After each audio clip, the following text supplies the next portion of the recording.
Hello everyone and welcome back to English Pod. My name is Marco. My name is Catherine, and today we have an upper intermediate level lesson for all of you. That's right, we're going to be talking business on this occasion on English Pod, but specifically about planning a business. Right, so before a business opens, a lot of planning has to happen. That means people will decide what kind of a product they want to sell, what kind of a market they want to sell to, etc. So that is the focus of today's lesson. Let's take a listen to the dialogue for the first time, and we'll be back in a minute to talk about what's going on.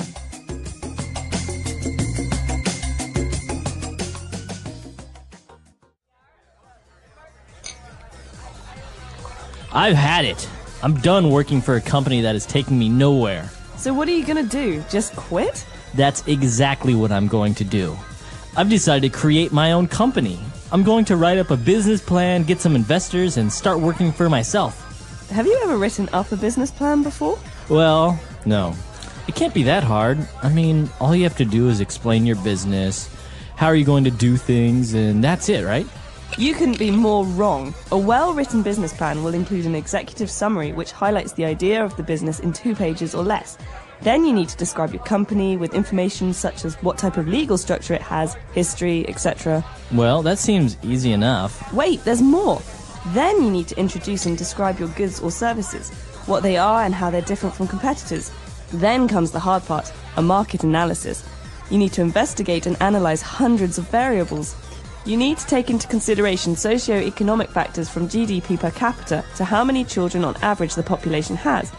All this information is useful so that you can move on to your strategy and implementation stage, where you will describe in detail how you will actually execute your idea. Geez, is that all? Almost. The most important piece of information for your investors will be the financial analysis. Here you will calculate and estimate sales, cash flow, and profits. After all, people will want to know when they will begin to see a return on their investment. I think I'll just stick to my old job and save myself all the hassle of trying to start up a business.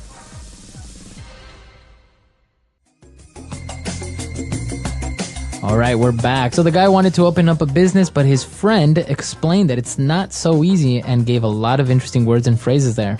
He did. He seemed a little naive, like he didn't really know how much work is involved in opening a business. Exactly. So I think we should take a look at some of the words used on Language Takeaway. Language takeaway. The first word is the heart and soul of the process before you open a business. It's the business plan. All right. So the business plan, as you said, it's a noun, and it's basically a document that explains what's going on in the business. Exactly. It's a paper that you write about the business that you want to open, and it's a plan. So that's what the name says. You have to tell what you will do, how much money you will spend, how much money you will need. Because if you're asking people for money, they want to know where the money will be spent, if it's going to be spent on wise decisions. Exactly. And as you mentioned, so you show this business plan maybe to a bank, but also maybe to an investor. That's right. So investor is our next word. It's another noun, but this noun is a person. A person is an investor if he or she gives money to someone else and expects more money to come back. Right. So a person that's starting out a business maybe has enough money himself to open up a business, but sometimes you need extra money, so you look for investors, people who are interested in giving you money. For example, I have a cupcake company. I want to sell cupcakes to people, and I need $1,000. So Marco, do you want to be an investor? Do you want to invest some money? Yes, for sure. A cupcake company. That sounds great. I know, but what happens if I don't sell cupcakes? That's the problem for you, because you have made a risky investment. That's right. So that's what happens with investors. But now if you want to attract the attention of your investors with your business plan, I think part of the most important aspects of this plan is the executive summary. A summary is usually an outline of the important points of a paper or a document. So in this case, I could say, Catherine's Cupcake Company will sell delicious cupcakes of 10 different flavors to the market of 5-year-olds to 55-year-olds. People will love them. She has a great secret recipe, and she plans to triple her investments by next year. Right. That's exactly it.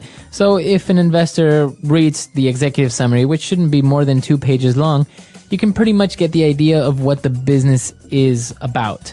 So if you want more details, you have to read the rest of the business plan, but mainly with the executive summary, you can more or less know what it's all about. Exactly. So a summary, like I said, is something that should be short and it should give you all of the most important information about something. Exactly.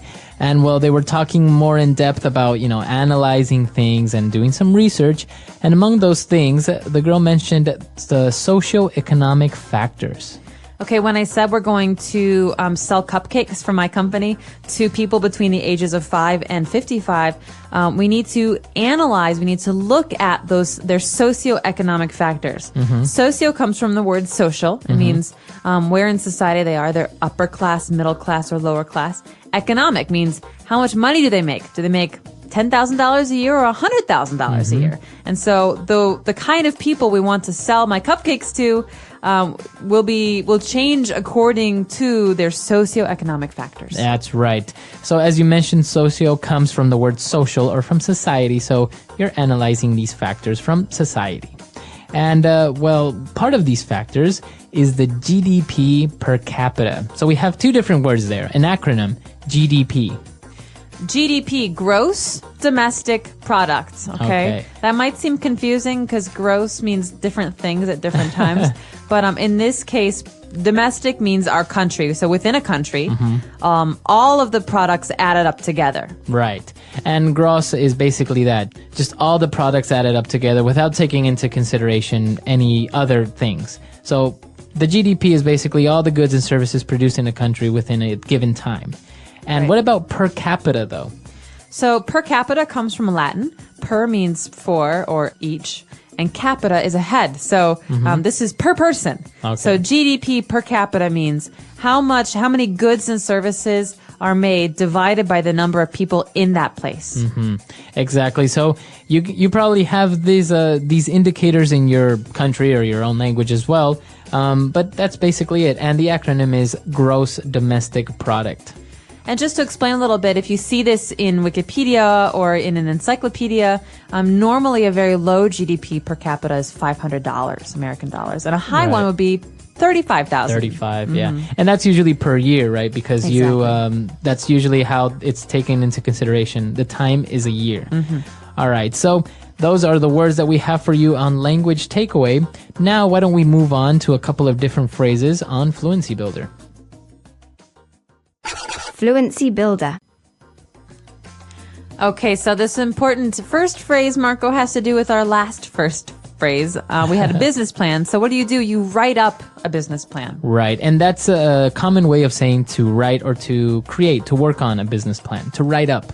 Right. So it's something that we say that's very colloquial. It's something that is very spoken. And I can't explain why we say it, but you'll sound very fluent if you say, I'm going to write up a business plan. Or why don't you write up a business plan? Right. So it would be correct to say, I'm going to write a business plan, or I have to write a business plan.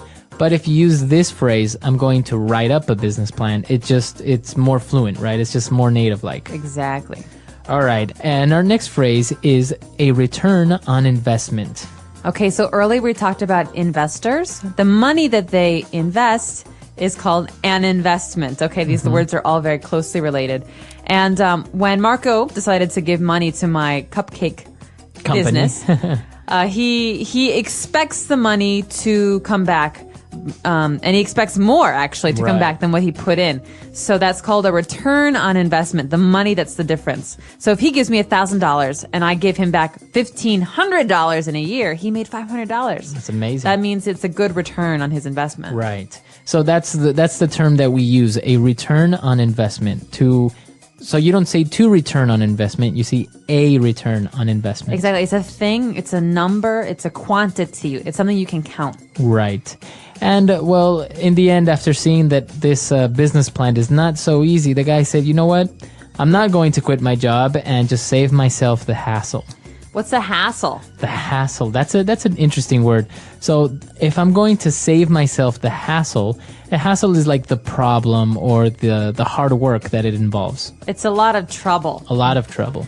So I was going to cook some dinner tonight, but I'm going to save myself the hassle of going to the grocery store and buying it and cooking it by just ordering food. Right. So that's a good example. Instead of doing all the work of cooking, you just save yourself the hassle, pick up the phone, and get food delivered to your house. Right. And the word we change here, you can say save myself, save yourself, save his self. So you change that pronoun. The pronoun, exactly. So you can save yourself the hassle, or I'm just going to save myself the hassle. Okay, so that's about it for Fluency Builder. Let's listen to today's dialogue one more time, and we'll be back in a minute to talk about business.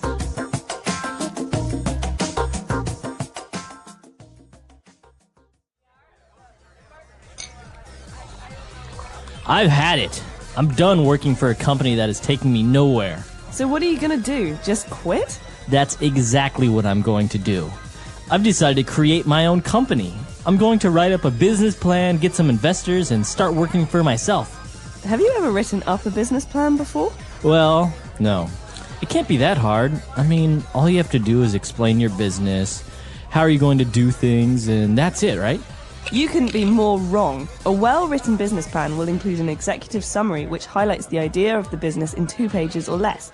Then you need to describe your company with information such as what type of legal structure it has, history, etc. Well, that seems easy enough. Wait, there's more.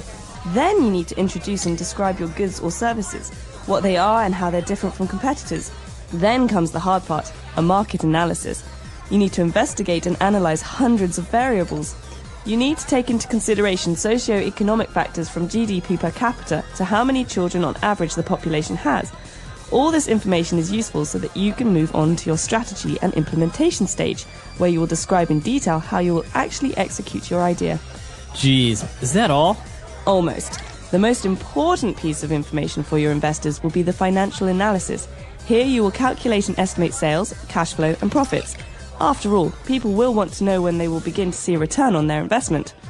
I think I'll just stick to my old job and save myself all the hassle of trying to start up a business.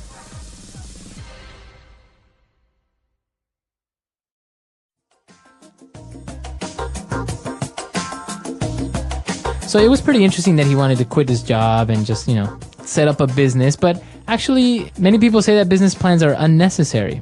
Really? Do these people have lots of money and they don't need investors, or? I think the problem is that there are many books out there that give you clear examples of companies, Fortune 500 companies, that started out without a business plan. So I think many people take this as a rule. A rule, like, well, they didn't need one, or it's not really necessary, or why should I write up a business plan?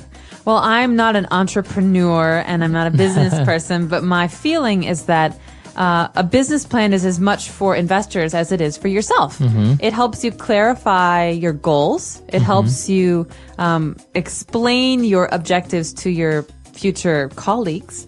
And I think it's just a really good way to map out the first year of a business, because it tends to, a lot of businesses fail in that first year. So I think this is a really important step. Yeah, exactly. So it's very interesting. We've talked a little bit about business here, but we would like to know your ideas or your comments or any other suggestions that you have about this topic or any topic on EnglishPod. So why don't you send us a comment or a personal message? We are at EnglishPod.com, and we'll see you guys there. Bye, everyone. Bye.